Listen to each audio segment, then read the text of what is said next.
Perkenalkan, nama saya Wahyu Pangondian Siburian dengan NIM B1A1221189.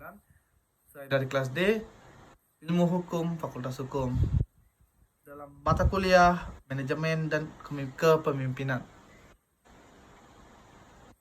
Yang pertama, tipe kepemimpinan yang saya sadari selama ini adalah tipe kepemimpinan yang demokrasi. Karena saya cenderung menggunakan tipe kepemimpinan demokrasi ini.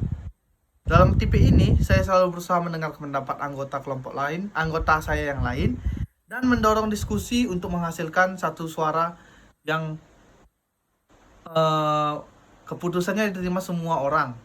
Contohnya ketika saya mengikuti kerja kelompok,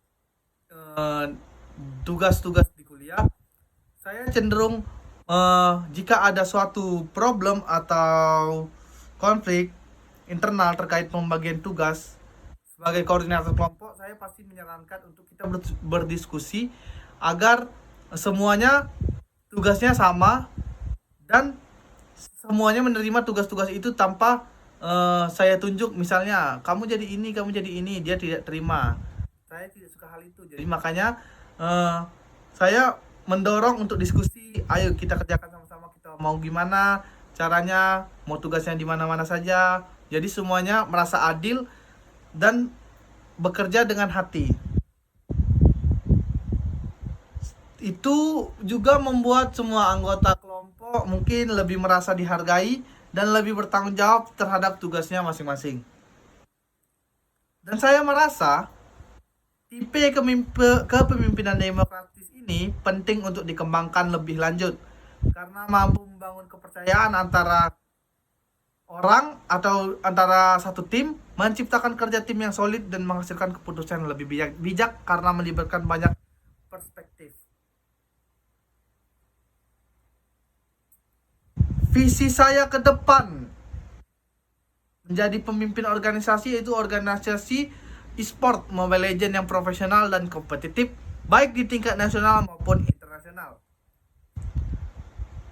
Visi organisasi saya dalam 3-5 tahun ke depan adalah menjadi tim e-sport yang tidak hanya kuat dalam strategi dan teknis permainan, tetapi juga menjunjung tinggi nilai sportivitas, solidaritas tim, dan keseimbangan antara pemain prestasi serta pengembangan karakter pemain.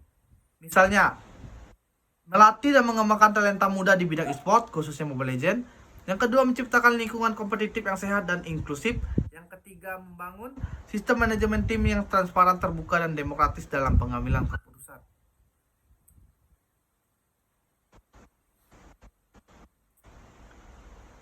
Misi dari organisasi saya adalah membentuk manajemen tim yang demokratis dan transparan dalam setiap pengambilan keputusan penting, baik dalam rotasi pemain, strategi turnamen, maupun pengembangan organisasi akan selalu melibatkan masukan dari semua anggota tim dan staf. Keputusan tidak diambil secara sepihak oleh pemimpin. Mengintegrasikan teknologi dan data analitik dalam latihan, menggunakan tools analisis game untuk mengevaluasi performa tim, mengenali kekuatan dan kelemahan, serta merancang strategi yang berbasis data bukan hanya intuisi. Arah dan tujuan organisasi dalam 3-5 tahun ke depan yang saya akan kembangkan adalah tahun pertama sampai tahun kedua, fase pembentukan dan fase fondasi. Membangun tim inti yang solid dari berbagai latar belakang dan wilayah Indonesia, mengikuti turnamen tingkat nasional seperti MDL, menyusun program pelatihan rutin dengan pelatih profesional dan psikolog olahraga, menyusun struktur organisasi yang mencakup manajer, tim, analisis, pelatih, serta bagian hubungan masyarakat. Yang tahun ketiga sampai tahun keempat, fase pertumbuhan pengembangan, membentuk tim cadangan dan akademi untuk pemain muda, berpartisipasi dalam turnamen internasional atau SEA-Region, menjadi mitra bagian brand-brand teknologi atau gaming, mengembangkan kanal media, sosial media sebagai edukasi dan promosi organisasi. Tahun kelima adalah fase konsolidasi dan ekspansi, menjadi salah satu tim ekspor top di Asia Tenggara, mendirikan pusat pelatihan, mengembangkan divisi lain seperti divisi content creator, talent, manajemen, dan komunitas fan.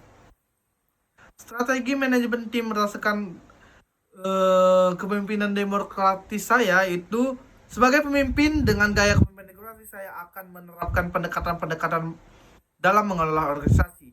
Yang pertama adalah satu, saya akan selalu terlibat saya akan melibatkan selalu anggota dalam pengambilan keputusan.